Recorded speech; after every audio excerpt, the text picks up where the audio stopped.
1923, a young man from the American Midwest, along with his older brother Roy, started a cartoon studio in the back rooms of a small real estate office in Hollywood, California. This was the small beginning of a family entertainment company that would create unforgettable stories. You can drive there. There's plenty of parking. If you're coming from central London, the cheapest way will be getting the Tube, then Elizabeth Line or DLR to Custom House for Excel.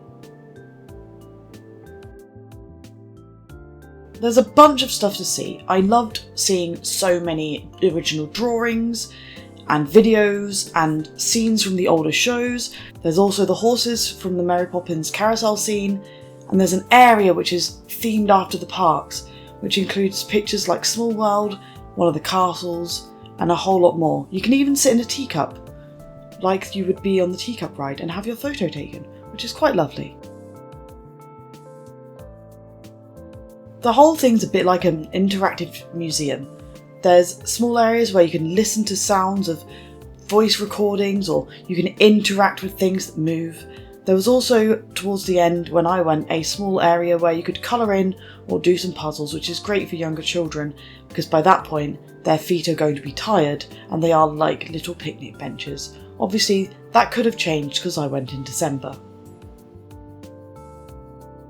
So back in December when we went, VIP included flexible entry time, a pin, a poster, a drink and a drink holder, as well as the lanyard.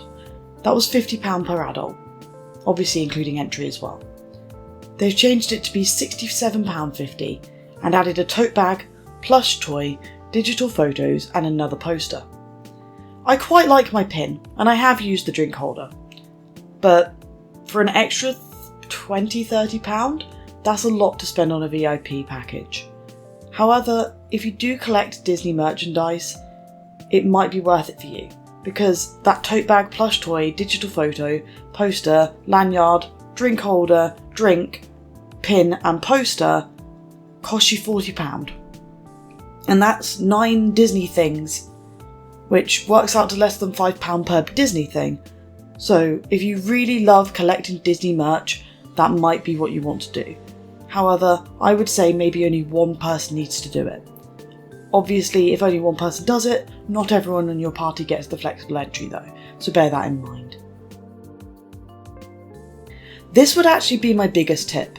This is a rather large-ish, museum-style area, and you could be tempted to rush past things. Don't.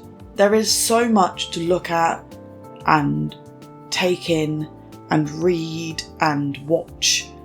You don't want to just march past all the screens and the objects that you are seeing of Disney's history.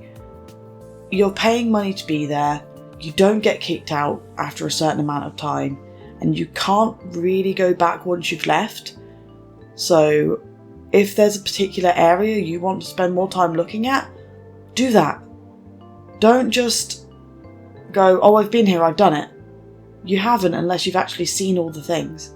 And it is beautiful. There are a few places that you can sit down along the way. That includes a little area which I remember has some carved statues on it, and of like the 7 dwarfs. And then there's also the teacup, which is quite small, but you can sit in it. Remember to take photos, remember to take videos. This is a fantastic thing, and I really, really enjoyed it. If you are into looking at Disney history stuff, this is the kind of place you want to go. Thank you for taking the time to watch my Disney tips, and I will hopefully see you soon. Bye for now.